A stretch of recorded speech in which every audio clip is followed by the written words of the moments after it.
Pandian store சீரியல்ல அடுத்த வாரத்துக்கான எபிசோட்ல சரவணன் இருந்துட்டு ரொம்பவே பைத்தியம் பிடிச்ச மாதிரி இருக்காரு. அதுக்கு அடுத்ததா செந்தில் வராங்க. அண்ணன் உனக்கு என்னென்ன ஆச்சு அப்படின்னு சொல்லிட்டு கேட்கவும், எனக்கு தெரியலடா செந்தில், உங்ககிட்ட நான் எப்படி சொல்கிறதுன்னு எனக்கு தெரியல.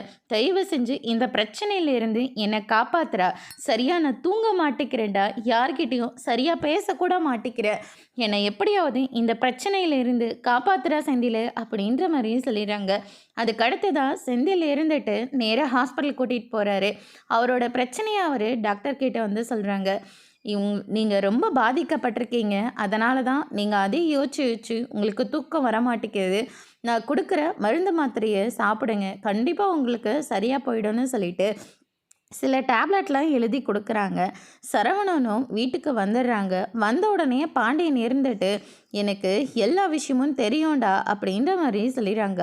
வீட்டு முன்னாடி வெறும் லேடியா சத்தமாக இருக்குது. என்ன ஏதுன்னு போயிட்டு பார்க்குறாங்க. பார்த்தா குமரோட கல்யாண வேலையெல்லாம் பரபரப்பாக போயிட்டுருக்கு. நேராக பழனிக்கிட்ட போயிட்டு நான் தான் கல்யாணத்தை நிறுத்த சொன்னேன்ல, நீ ஏன் மாமா எந்த ஸ்டெப்பும் எடுக்க மாட்டேன்றன்னு சொல்லிட்டு பயங்கரமாக சண்டையே போகிறாரு. மாமா மச்சான் எப்படியாவது இவரை கூட்டிகிட்டு போங்க அப்படின்ற மாதிரி பழனி வந்து சொல்லிடுறாங்க. பாண்டியன் இருந்துட்டு உன் பிரச்சனை எல்லாமே எனக்கு தெரியும். டாக்டர் வந்து மருந்து மாத்திரை எழுதி கொடுத்துருக்காரு. இனிமே உனக்கு அதெல்லாம் தேவையே இல்லை.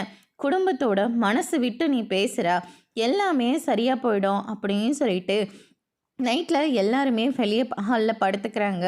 டிவியை போட்டுக்கிட்டு சரவணன் பக்கத்துலேயே உட்காந்து அவரோட கஷ்டத்தை எல்லாத்தையும் கேட்குறாங்க.